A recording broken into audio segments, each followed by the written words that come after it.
राज्यातील विकास कामांना ब्रेक लागण्याची शक्यता। राज्य सरकारनं 89,000 कोटींची बिलं थकवल्याचा कंत्राटदारांचा आरोप। थकीत बिलं न दिल्यास कामं थांबवण्याचा इशारा।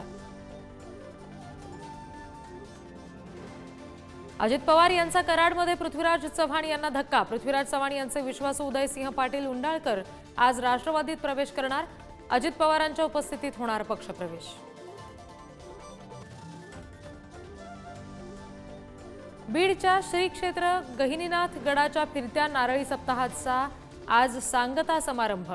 मुख्यमंत्री फडणवीस, मंत्री पंकजा मुंडे, आमदार सुरेश धस उपस्थित राहणार। घाटशीळ पारगावमध्ये सप्ताहाचा समारोप।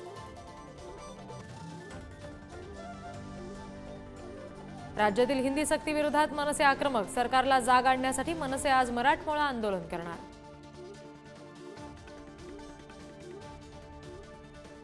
प्लास्टर ऑफ पॅरिसच्या गणेश मूर्तींबाबत राज्य सरकारकडून अजूनही निर्णय नाही। 15 लाख गणेश मूर्तींची विक्री कशी करायची?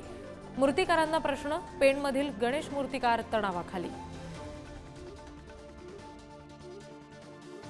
ठाण्यातल्या काही भागात आज कमी दाबानं पाणीपुरवठा करणाऱ्या जलवाहिनीला गळती। दुरुस्तीचं काम सुरू। नाशिकमधील काठेगल्ली दगडफेक प्रकरणातील संशयित आरोपींना आज पुन्हा न्यायालयात हजर केलं जाणार। काल न्यायालयानं सुनावली होती 1 दिवसाची पोलीस कोठडी। आतापर्यंत 37 जणांना अटक। सोलापुरातील प्रसिद्ध न्यूरोसर्जन डॉक्टर शिरीष वळसंकर यांची स्वतःवर गोळी झाडून आत्महत्या। आत्महत्येचं कारण अस्पष्ट। पुढील 5 दिवस राज्यात उष्णतेच्या लाटेचा इशारा। विदर्भातील अकोल्यामध्ये सर्वाधिक 44 अंश तापमानाची नोंद। पुणे आणि सोलापुरात सुद्धा पारा 40च्या वर।